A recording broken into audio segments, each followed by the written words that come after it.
The Grand Council chamber fell silent as Ambassador Vexhi's tentacles writhed in barely contained horror.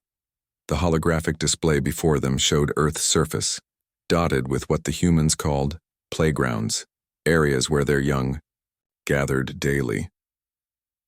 "Explain this." Vexhi's voice cracked through the translation matrix, pointing a trembling appendage at the display.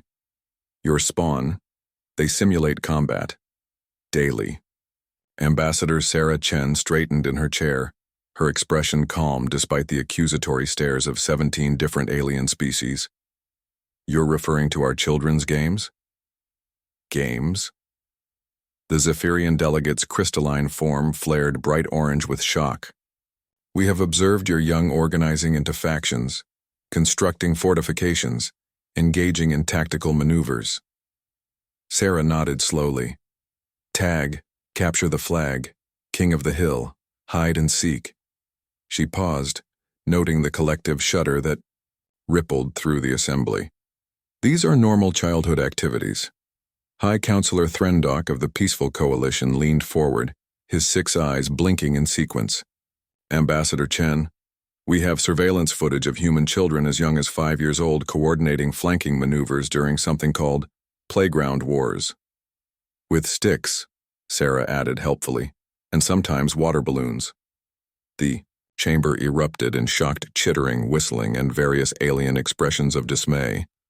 Counselor Miraseth of the Gentle Collective stood, her gossamer wings trembling. "Do you not understand the implications? While our young spend their formative years learning harmony, cooperation, and peaceful coexistence, your species trains warriors from infancy." Sarah's lips quirked into a small smile. "Is that what you think we're doing?" "The evidence is overwhelming," Vexhi continued, manipulating the hologram to show various scenes of human children at play. "Observe. Mock sieges of elevated structures, strategic resource denial through keep-away protocols, and organized team combat simulations they call dodgeball. Not to mention," added the Serene Empire's representative, "their obsession with competitive ranking systems. They keep score of everything." Sarah stood, her movement causing several delegates to instinctively reach for their personal shields. "May I show you something?" Before anyone could object, she activated her own holographic display. Images of various alien worlds appeared, peaceful, orderly, beautiful civilizations where young beings learned through gentle guidance and structured harmony. "Your children are raised in paradise," Sarah observed, "protected, nurtured, taught that conflict is an aberration to be avoided."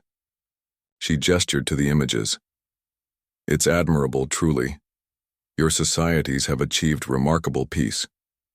Yet you persist in training yours for war," Threndock accused.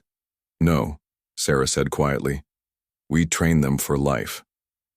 The chamber fell silent again, but this time with confusion rather than horror.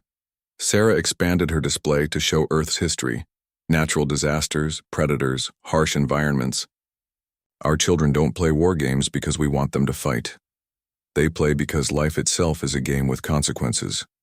Every day they face challenges that require quick thinking, adaptation, and yes, sometimes conflict resolution through competition." She switched to footage of human children helping each other up after a rough game, sharing snacks with former enemies, and working together to build elaborate sand fortresses. When a human child plays tag, they learn to run, to think tactically, to persist when tired. When they play capture the flag, they learn teamwork, strategy, and how to lose gracefully. When they build sandcastles only to watch them be destroyed. By waves, they learn that loss is temporary and rebuilding is always possible. Miraseth's wings fluttered nervously. "But surely such aggressive training produces violent adults?" Sarah's smile widened.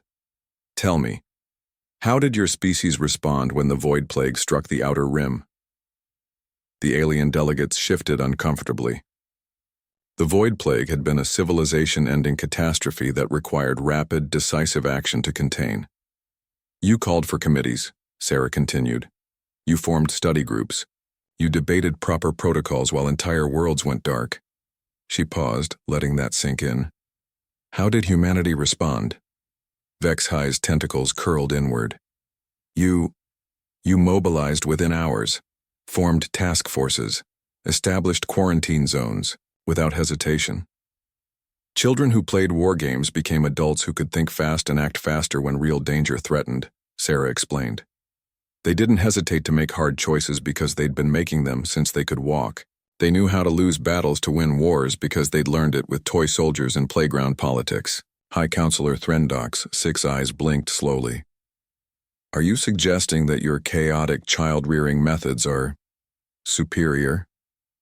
I'm suggesting they're different, Sarah replied. Your young learn to live in peace. Ours learn to create peace from chaos. Your children are prepared for a perfect world. Ours are prepared for any world. She gestured to the mixed assembly before her. Why do you think humanity was chosen to facilitate this council? Not because we're the most peaceful. Clearly, we're not.